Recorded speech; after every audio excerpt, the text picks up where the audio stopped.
يا مساء الورد والفل والياسمين على حبايب قلبي. وحشتوني كتير من الحلقة اللي فاتت، وجاي لكم النهاردة بحلقة جديدة أتمنى من قلبي إنها تعجبكم. بس عايزة أفكركم، لو الحلقة النهاردة عجبتكم بجد يا ريت تفرحوني باللايك والاشتراك في القناة. وقبل ما نبدأ حلقتنا يا ريت كلنا نصلي على رسول الله عليه أفضل الصلاة والسلام. ويلا بينا نشوف الحلقة النهاردة بتحكي عن إيه.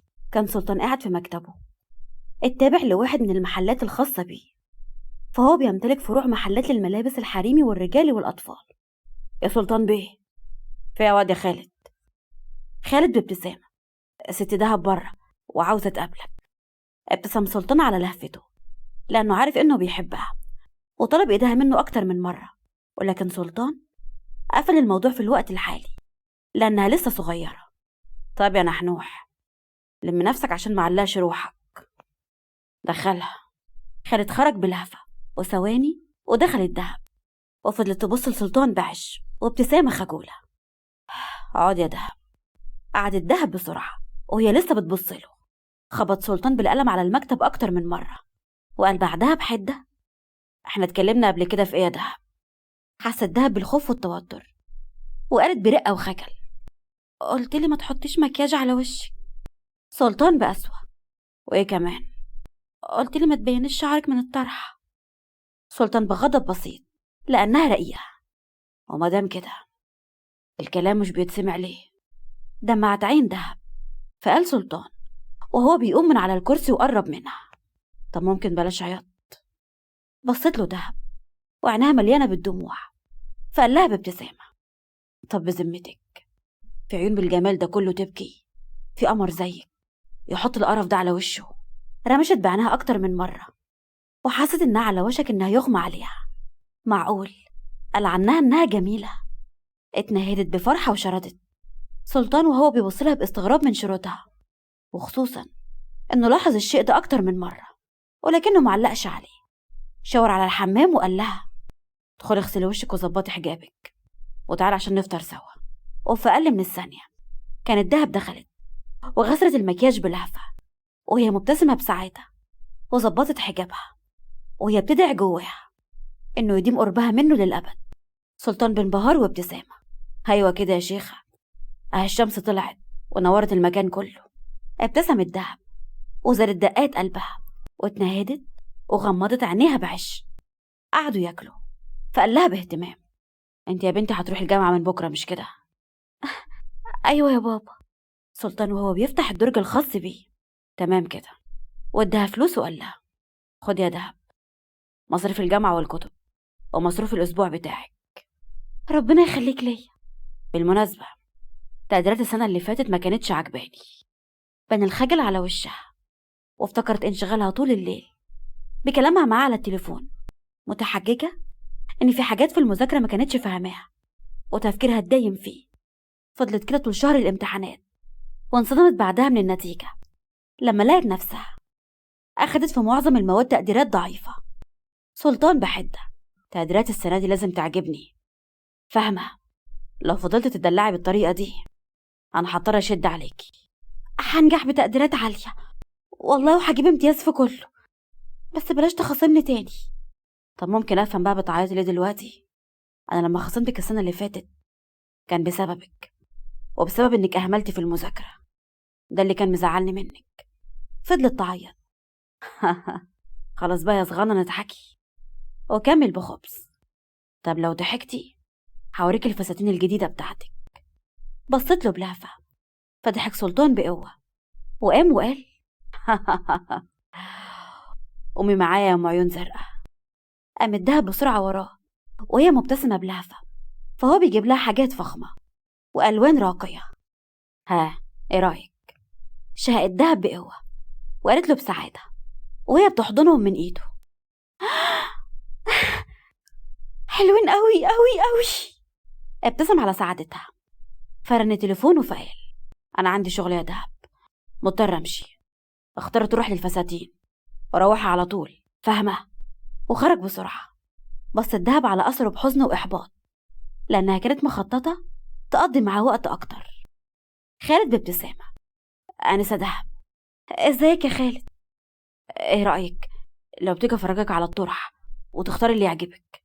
فكرت دهب شوية وقالت بعذر مقنع: لا لا، بكرة حاجة اختار براحتي. بس خالد على أثرها بلهفة وابتسم إنه هيشوفها بكرة وراح على شغله. راحت دهب على الحارة مرة تانية. قطعها الشخص اللي ما بتكرهش في حياتها قده. مساء الخير يا ست البنات. بصت له دهب بكره واحتكار. أيوه، هو نفسه، نفس الشخص اللي ضرب والدها من 11 سنة. هو بيشتغل في القهوة وبيحاول يتكلم معاها كل ما بتعدي من قدامه. ورحمة أبويا لما بعدت عن سكتي لأكون مقطعة الشبشب على وشك. عبده بنظرات مقززة: وهون عليكي يا زينة بنات الحارة كلهم. بصت له باحتكار وكملت طريقها بسرعة: مسيرك تقعي ورحمة أبوكي ما حسب غزال زيك يفلت من تحت ايدي. دخلت دهب غرفتها وحطت الهدوم الجديدة في الدولاب وهي مبتسمة ومغمضة عينيها بقوة، ونامت بعدها على السرير ومسكت تليفونها تستنى مكالمته بفارغ الصبر. وبالفعل مر دقيقة وكان تليفونها بيرن، وفي أقل من نص ثانية كانت فاتحة المكالمة مستمتعة بنبرة صوت المميزة اللي بتزلزل قلبها.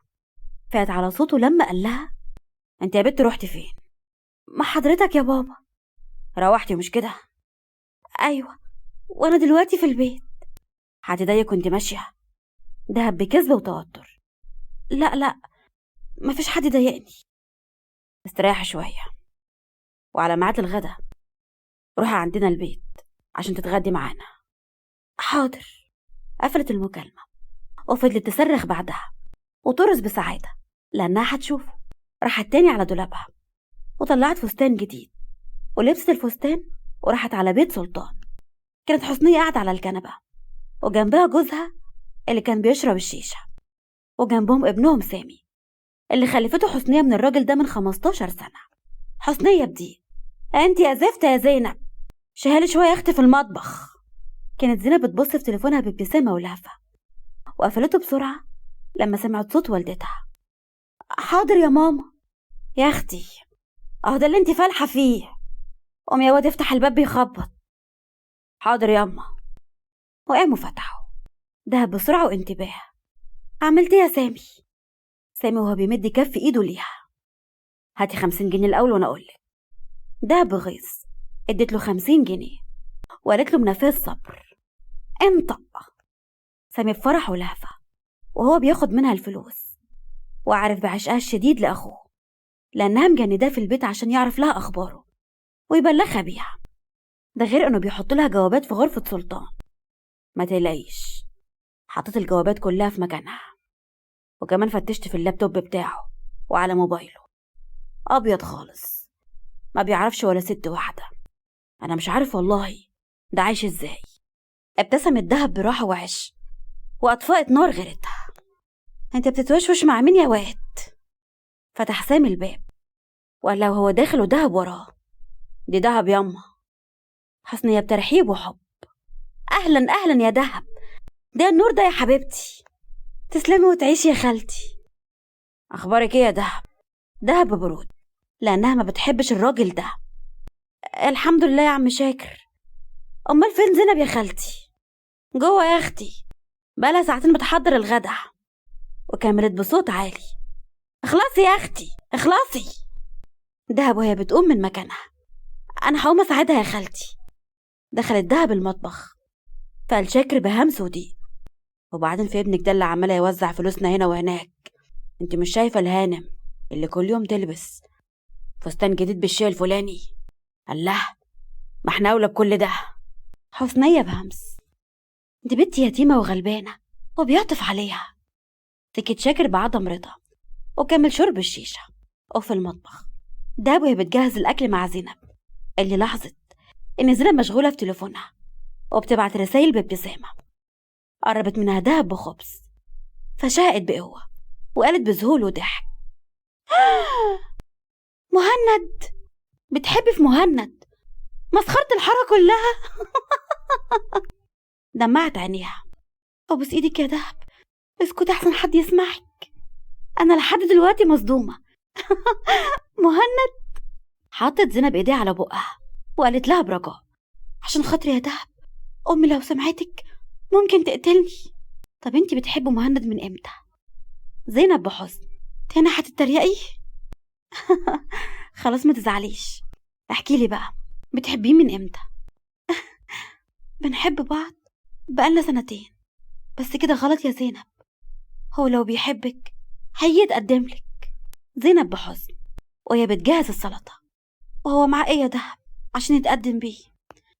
ده عايش هو وامه في اوضتين قد علبة السردين، انتي نفسك شايفة حالهم عامل ازاي. بس كلامكوا غلط يا زينب، انا خايفة عليكي، عارفة انه غلط، بس انا بحبه قوي قوي، مش بقدر اعيش من غيره لحظة واحدة. حزن الدهب على حال زينب اللي شبه حالها. يلا نحط الغدا. هزت لها زينب راسها وخرجوا الاتنين بالاكل. اخيرا يا اختي خلصتي؟ مش عارفة سلطان ما جاش ليه. ما كملتش حسنية جملتها الا ولاد سلطان بيفتح الباب ودخل، وقلب تنهيدة وتعب. السلام عليكم. الجميع رد عليه بالسلام. اتأخرت ليه كده يا ابني؟ كان عندي شوية شغل. يلا نتغدى عشان هنزل تاني بعد الغدا. قعد الجميع على السفرة، فقال سلطان موجه كلامه لدهب: مش بتاكلي ليه يا دهب؟ دهب بتوتر وخجل وهي بتاكل بسرعة وبتبصله بطرف عينيها. باكل يا بابا. بص لها بابتسامة سرقت قلبها، فقالت حسنية: صحيح يا سلطان، جهزتلي الفلوس اللي طلبتها منك؟ بصله شاكر بلهفة وطمع. ابتسم سلطان باحتقار وخرج من جيبه الفلوس واداها لها. اتفضلي ياما. ابتسمت حسنية واخدتهم. بص سامي الحسنية برجاء: صحيح يا ابني، اخوك كان عاوز يطلب منك حاجة بس مكسوف. خير، هو كان يعني عاوزك تزود له مصروفه شوية. مفيش فلوس، واعمل حسابك هتنزل معايا الشغل من بكرة. شاكر باعتراض: الشغل ده اللي عاوزه ينزله. فعلا عمك شاكر معاه حق، سامي لسه صغير، كفاية عليه مدرسته. ابتسم سامي براحة: بكرة الساعة 9 تكون جاهز. فاهم؟ هو انت سمعت انا قلت ايه ولا ما سمعتش؟ ظهر الغضب على وشه سلطان وكانه اتحول لشخص تاني. بقولك ايه يا اما، انا مش عيل صغير قدامك. انا لو عشان ساكت فده عشان ربنا ما يحاسبنيش بيكي. مش كفاية مستحمل جوزك اللي قاعد في البيت زيك زيه، ولا البيت تاني اللي لسه ما كملش 15 سنة وبيشرب سجاير وقرف؟ ورحمة ابويا الغالي كلمة كمان وما هعمل احترام لحد، فاهمة؟ قال سلطان كده وقام من مكانه وخرج بسرعة. راح الدهب وراه بسرعة، وقامت زينب على غرفتها ومعالم الحزن ظهر على وشها. معلش يا ضنايا، اسمع كلام اخوك بدل ما يقلب علينا، اديك شفت بنفسك، ربنا يكفينا شر قلبته. هزلها سامي راسه برعب وهو بيسأل نفسه ازاي سلطان عارف انه بيشرب سجاير. شاكر بغضب وحدة: هو ابنك ده فاكر نفسه مين يا حسنية؟ بقى أنا قاعد في البيت زيك. حاولت انها تهديه، فقام من مكانه ودخل غرفتهم وقفل وراه الباب بعنف. حسنية وهي بتطبطب على كتف سامي: ما تزعلش من اخوك يا ضنايا، والله هو خايف عليك. والنبي ياما قول لسلطان ما ياخدنيش معاه الشغل عشان خاطري ياما، انا عندي مذاكرة ودروس عشان خاطري. مذاكرة ودروس؟ كل يا اخويا كل. دهب برجاء وحزن لما لاحظت حزن الظهر على وشه. ما تزعلش بقى عشان خاطري. وكملت بغيظ وهي بتفتكر الفلوس اللي أخدها منها سامي باستمرار. وبعدين الواد سامي ده بجح وفعلا لازم يشتغل. ابتسم سلطان غصب عنه وقال بابتسامة وهو باصص على الفستان: صدق لسه واخد بالي من الفستان، يتجنن عليكي، ما شاء الله، انت جميلة قوي قوي يا دهب. ابتسم الدهب بسعادة وخجل وقالت بهمس وهي بتدور قدامه: ايه رأيك؟ بجد حلو. بقى جميل لما لبستيه. ايه رأيك نخرج نتغدى بره الدهب بسعادة: يا بت هو انا كل ما اكلمك تتنحي وتبرقيلي؟ فالدهب من شروطها وقالت بخجل وابتسامة: هنتغدى فين؟ خليها مفاجأة. يلا بينا، مش هناخد العربية، هنروح مشي. هزت له راسها بفرح لأنها هتكون معاه وقت أطول. وصل سلطان ودهب مركب صغير في النيل، فقالت دهب بسعادة وحماس: احنا هنتغدى هنا؟ أنا فرحانة قوي. أيوة يا ستي هنتغدى هنا، عشان بس ما تقوليش إن حرمك من حاجة. ربنا يخليك ليا. وكملت جواها: يا حبيبي يخليك ليا يا حبيبي. يلا بقى نطلب الأكل عشان بعدها نتمشى شوية. هزت دهب راسها بابتسامة سعيدة وهي بتبص في المنيو. يا ترى امتى سلطان هيحس بشعور دهب ناحيته؟ أحداث كتير مشوقة في روايتنا، تابعونا يا حبايبي.